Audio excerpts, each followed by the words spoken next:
Buenas noches a quienes nos acompañan en esta emisión de Lo Marginal en el Centro. Bienvenidas, bienvenidos.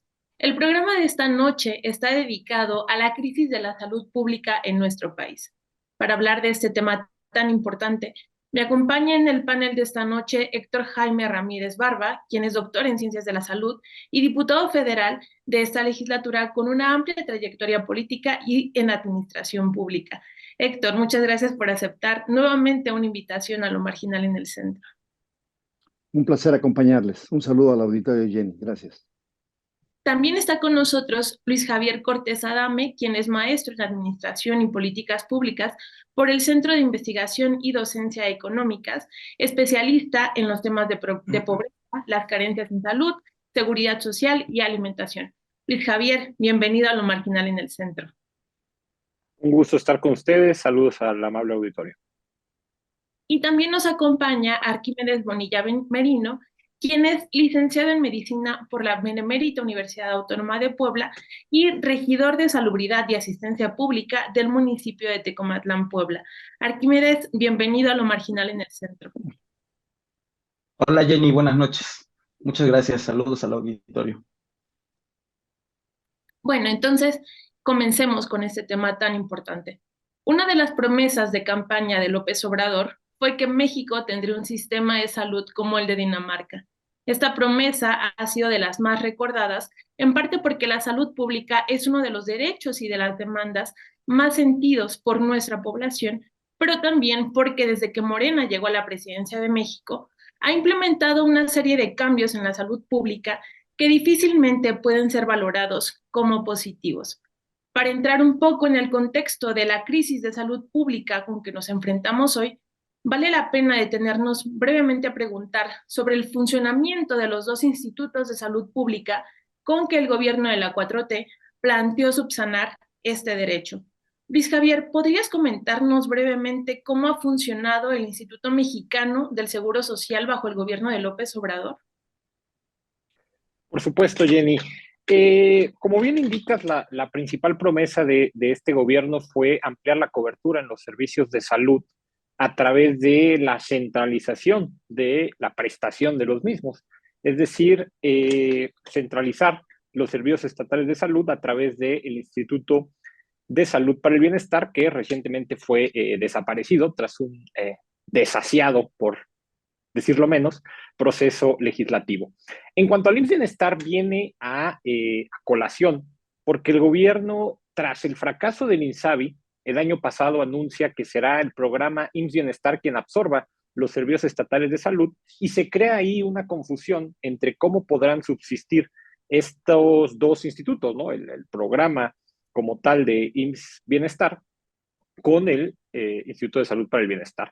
Tras la desaparición del INSABI el viernes pasado, se concentra todo en el IMSS Bienestar, pero lo único que sobrevive del Instituto Mexicano del Seguro Social es el nombre en ese organismo público descentralizado, porque realmente desde la ley, y ojo, esto es desde la ley, no se le mandata o se le instruye que sea el director general del IMSS quien atienda a este organismo público descentralizado. De hecho, tiene autonomía jurídica y técnica. Ahora bien, podremos abordarlo en siguientes intervenciones.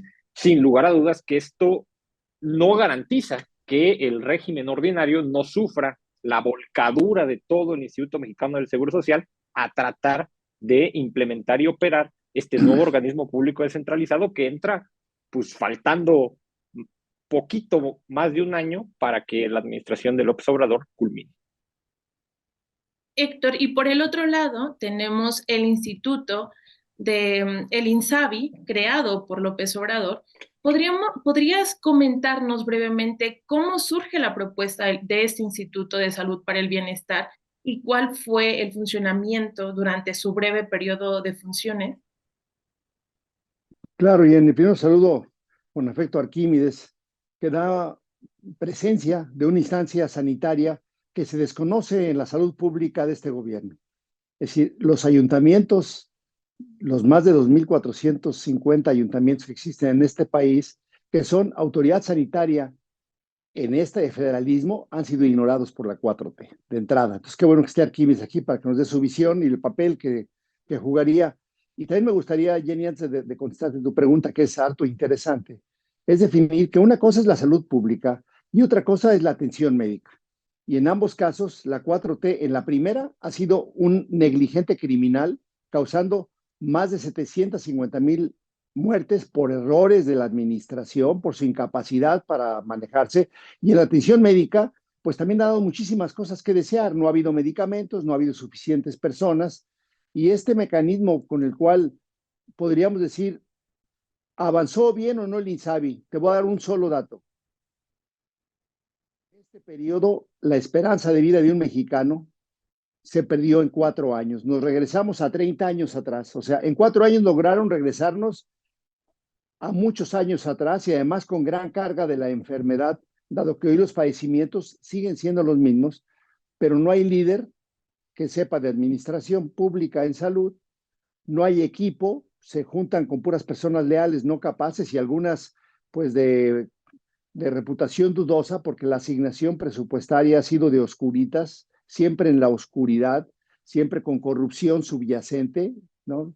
De hecho, dice de un funcionario público del INSABI que tiene más amigos que Chabelo, porque todo el mundo le llegaba a vender y él hacía las cuentas para que le dieran su diezmo y después a ver si les pagaban o no. Eso se dice ahorita del INSABI que está ocurriendo. Y por último, en la atención médica, lo que se dejó de hacer, es decir, niños que tenían garantizada su cirugía, niños que tenían garantizada la terapia intensiva si eran prematuros, niños que tenían garantizado su tratamiento para el cáncer, adultos que tenían garantizado su tratamiento para el infarto del corazón, pacientes con VIH-Sida, pacientes con hepatitis B, pues se han dejado de atender. Entonces, el INSABI realmente, tomando en consideración que atiende a 77 millones de mexicanos, ha logrado disminuir el presupuesto, ha logrado que mueran muchos más mexicanos, ha logrado tener que la población tenga muchísimo más dolor que era evitable. Esa es mi conclusión de inicio. ¿Cómo ves, Jenny?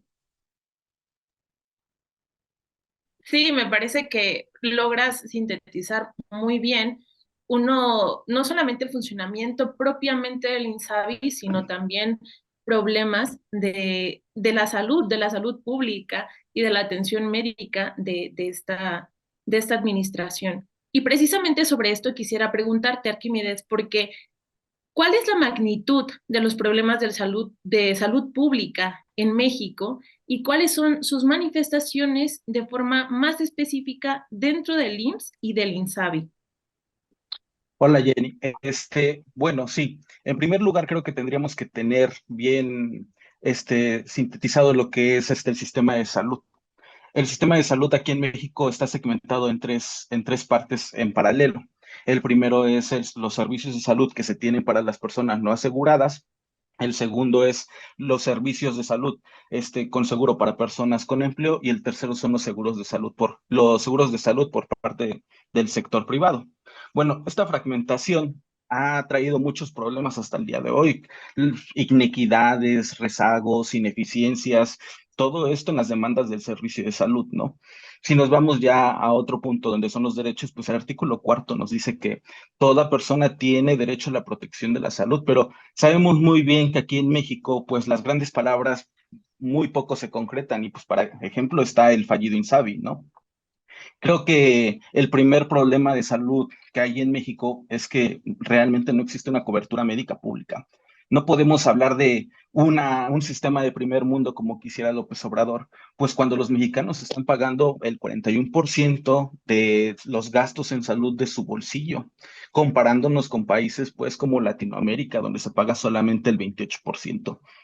Creo que esto aquí nos ocasiona una paradoja, ¿no? Dentro de la atención a la salud, porque esta debería de ser un factor de cambio para el combate a la pobreza y sin embargo, cuando los gobiernos no cuentan con los mecanismos sociales para poder tener la protección financiera en las familias, pues sí, se vuelve al contrario un factor de empobrecimiento, ¿no? Y es aquí donde nuestras familias se vuelven más vulnerables, ¿no? Hay dos tipos de gastos, los catastróficos y los empobrecedores. Los empobrecedores son cuando nos ponen por debajo de la línea de la pobreza y los catastróficos son cuando se gasta más del 30% del ingreso por hogar. Entonces esto sí hay que tomarlo en cuenta porque nuestro servicio de salud no cubre con lo necesario, ni siquiera con lo suficiente para que los mexicanos podamos vivir dignamente, ¿no?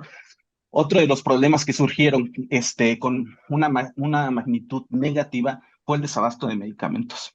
Con todo y de que el gobierno dio la orden de que no se prescribieran medicamentos que no existían en las farmacias del IMSS, pues en base a los datos que dio el mismo gobierno de federal, pues nos dicen que no ha habido más de 45 millones de recetas que no han sido surtidas. Y creo que golpeó aún más a las personas oncológicas, a los pacientes oncológicos, provocando hasta más de 3,000 muertes infantiles, ¿no? Esto es de acuerdo a los datos que nos maneja el Movimiento Nacional por la Salud y que también demandan que mm, los medicamentos y las quimioterapias que se están dando, pues no abarcan ni siquiera el 51% de la demanda. Entonces sí hay que tener en cuenta eso. ¿Qué otra cosa pasa? Pues la producción de los biológicos, que disminuyó un 91% a comparación del 2017. Esto provoca que menos niños tengan la cobertura de vacunación en el esquema completo y más adelante nos puedan provocar enfermedades que en algún momento se creían inexistentes o al menos se tenían controladas con la vacunación, ¿no? Y ya por último, pues ver la insuficiencia del personal sanitario, que es muy, muy baja a comparación de los 3,4 médicos que es por cada 1,000 habitantes que recomienda la OCDE, pues en México nada más se tienen 2,4 médicos, ¿no?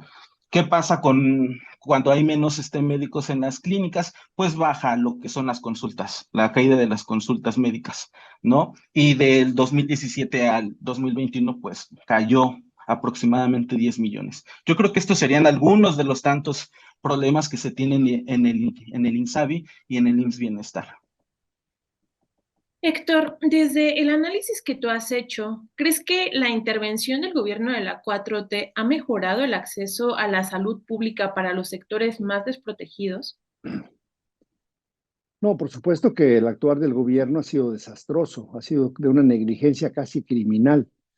Y estos criminales en potencia, tendrá que ser un juez el que lo juzgue, pues lo tendrá que pagar por el manejo equívoco de los recursos, por la no provisión de servicios, por la no coordinación. Los administradores públicos tenemos responsabilidades. Pues entonces, a mí me parece que simplemente hacer una ley sobre las rodillas, como ocurrió con el INSABI, o peor aún, la que está ahorita del IMSS Bienestar, hecho sin una visión estratégica del papel rector de la salud, del papel de la salud pública y del papel de la atención médica, me parece un grave error. Y yo desde aquí alerto a los gobernadores que sería un grave error que firmaran, porque lo que quiere la federación es llevarse el recurso primero. Dame el dinero, dame los hospitales y luego veo cómo nos arreglamos, así sea IMSS Bienestar. Y yo no entiendo a veces a los sindicatos y a los patrones que forman parte del organismo de gobierno tripartito en el Seguro Social, que le permite al director del Seguro Social distraerse en un organismo público descentralizado, que aunque él es el presidente del órgano de gobierno, no debería distraer recursos del IMSS ordinario, que tiene bastantes problemas por sí solo. Por ejemplo, 20 millones de derechohabientes del IMSS que no van a atenderse porque la calidad es muy mala, porque está muy retrasado, porque tiene poca infraestructura, y que el director ahora ande soñando el IMSS para el no IMSS de los mexicanos. O sea, me parece que es un grave error, mi estimada Jenny. Y yo creo que Javier nos podrá dar una visión más ampliada, porque, mira, si ahorita habláramos de vectores de salud, por ejemplo, y me hubiera gustado aquí que tratar ese tema, da mucho más salud el agua potable en un municipio que la presencia de un médico, porque la salud pública es tan relevante. Ahora va a entrar el dengue, va a entrar enfermedades por mosquitos y acciones que tienen que ver con los alimentos, con los panteones, con el agua potable, con la luz, con la refrigeración. Y obviamente una persona que viva en la sierra de Oaxaca o en la sierra de Chihuahua, pues la posibilidad de que tenga una buena atención médica aún de tercer nivel, si no existe un sistema de referencia adecuado para que llegue y no tiene financiamiento, va a ser salud denegada. Entonces, la salud y el gasto empobrecedor para 70% de los mexicanos que tiene un ingreso muy bajo, pues basta con que gasten 70 pesos, 80 pesos para que sea empobrecedor. Hay que proteger a los más vulnerables con un buen sistema de atención médica, pero hay que garantizar la salud pública.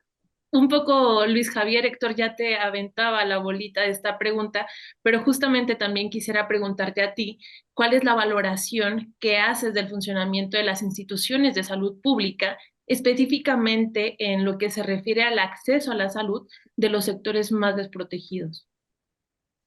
Pues mira, Jenny, como bien ya lo adelantaba el diputado Héctor Jaime, los resultados, hay que decirlo claro, son terribles. Él daba el dato de 4 años de retroceso en la esperanza de vida y creo que ese solo dato debe llamarnos la atención. Pero al observar, por ejemplo, cómo han aumentado los servicios privados de salud, se han aumentado en más del doble. Hace 10 años, el 30%, solo el 30% de la población en México se atendía vía la atención médica privada. Actualmente se atiende más del 66%. Y cuando hablamos de atención médica privada, muchos nos imaginamos grandes hospitales, cirugías, tratamientos. No, nos referimos a ese consultorio adyacente a farmacia que está muy cercano a nosotros, que si bien en salud se refleja que ese no es el máximo cargo en salud que tienen las familias, pues sí genera un costo y además hay que comprar los medicamentos pues en esa misma farmacia o puede ser en otra, pero genera un gasto que, como bien lo menciona Héctor, considerando los bajos salarios que existen en México, basta con gastar poquito menos de 90 pesos para considerarse un gasto empobrecedor y que disminuye el ingreso familiar. El balance general, sin lugar a dudas, en estos 4 años desde la desaparición del Seguro Popular, y esto hay que decirlo de manera muy importante, porque cuando se habla del Seguro Popular, estamos hablando, como ya mencionaba Héctor, de la atención médica de más de 70 millones de mexicanos. Si bien este Seguro Popular en 2019 tenía solo 53, y digo solo porque pareciera poco, 53 millones de mexicanos afiliados, faltaban otros 16, esos 53 millones quedaron a la deriva porque más allá de estos vaivenes administrativos que ya describía con precisión Arquímedes, más allá de esos vaivenes administrativos, los que se quedaron a la deriva fueron los pacientes, que de un día para otro, como ya mencionaba Héctor, gracias a esa iniciativa, como él mencionaba, hecha en las rodillas, y a esa falta de análisis técnico y riguroso y basar todo en la ideología de decir lo neoliberal no sirve, las administraciones pasadas no supieron gobernar y menos en materia de salud, al basar toda la narrativa y toda la política y los cimientos del Instituto de Salud para el Bienestar en esa narrativa, se alejó terriblemente a los más vulnerables de los hospitales públicos de salud. Ya para ir terminando con este programa, quisiera que platiquemos sobre lo que pasó el 28 de abril, la votación que hubo en la Cámara de Diputados hecha al vapor para que las responsabilidades del INSABI pasaran ahora a ser parte de las tareas que tiene el Instituto Mexicano del Seguro Social, pero me interesa preguntar sobre todo en la parte en donde esta iniciativa no considera un aumento en los recursos del Instituto Mexicano del Seguro Social. Arquímedes, ¿podemos esperar que funcione la transferencia de las obligaciones del INSABI al IMSS a pesar de que no va a recibir más recursos para su funcionamiento? Bueno, pues no es posible, Jenny, no hay forma de tapar más con la misma cobija. Y creo que, como decía el doctor Héctor, en los municipios hemos sufrido más de los recortes, por ejemplo, aquí en los municipios poblanos, aparte de que no se manda el suficiente personal ni económico en la cuestión de salud, pues también nos recortaron cuando entró Luis Miguel Barbosa el 50% de presupuesto, ¿no? Entonces eso nos limita aún. Y vienen los hospitales y vienen las clínicas y nos dicen, ayúdenos, échenos la mano, queremos cloro para el agua, queremos contratar enfermeras, enfermeros, pero no hay forma de hacerlo, ¿no? Sí nos limitan, sí nos atan de manos y ¿qué podemos hacer? Pues lo único que podríamos hacer como autoridades es gestionar y un poco exigir y también decirle a la población, pues de qué se trata, qué está pasando, por qué antes no sucedía tan, tanto como ahora, ¿no? Yo creo que esto también nos va a repercutir más. ¿Por qué? Porque no se puede asegurar una mejoría en la cobertura de salud si no se incrementa el recurso dado para la salud, valga la redundancia. Se quisieron dar resultados con el INSABI al crearlo, diciendo que porque iba a ser nuevo, no iba a tener corrupción y demás, pero creo que para más de uno, pues ya este proyecto era un fracaso anunciado, ¿no? Al mero estilo de Morena, se aplicó el primero pongo y después compongo. ¿Y pues, qué resultó de esta falta de planeación y claridad en el rumbo? Pues un proyecto fallido que no gozó ni siquiera de 4 años, ¿no? Creo que eso nos dice muchas cosas, ¿no? Porque se quieren desaparecer responsabilidades, se quieren hacer creer que los problemas que venían atrás se han ido hundando porque así es su naturaleza. Sin embargo, pues el problema no es así. Si realmente Obrador, como decía en sus campañas, sabía cuál era la situación del Seguro Popular, que no era suficiente el incremento del PIB, que era de menos del 3%, pues ¿qué podemos decir ahora, no? No hicieron nada para cambiarlo. También el IMSS, el INSABI, pues ya ahorita le da las últimas responsabilidades que tenía el IMSS Bienestar, porque recordemos que ya desde hace un año ya el IMSS Bienestar venía absorbiendo lo que son las atenciones médicas y hospitalarias, y pues ahorita lo que dice es, pues te toca ya también comprar y adquirir medicamentos e insumos, ¿no? Nos quieren vender la idea de que como ahora el Instituto Mexicano del Seguro Social va a estar al frente del IMSS Bienestar, van a mejorar la calidad y los servicios van a estar garantizados, pero eso no es cierto. Así las cosas no funcionan.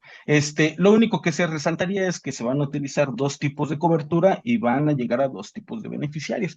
Pero este cambio de programas constante, pues a quien afecta es a los más pobres realmente, que son los que no tienen la capacidad económica para poder sustentar su salud cuando estos cambios pasan, ¿no? Veíamos en las noticias, por ejemplo, que varias personas ya tenían aprobadas cirugías o tratamientos con el Seguro Popular y de repente en el cambio al INSABI les dijeron que de plano ya no se podía continuar. Entonces sí es un problema que nos puede traer más circunstancias difíciles a futuro, ¿no? ¿Qué otra cosa creo que es necesaria saber? Pues que disminuyó el subsidio que se tenía per cápita, ¿no?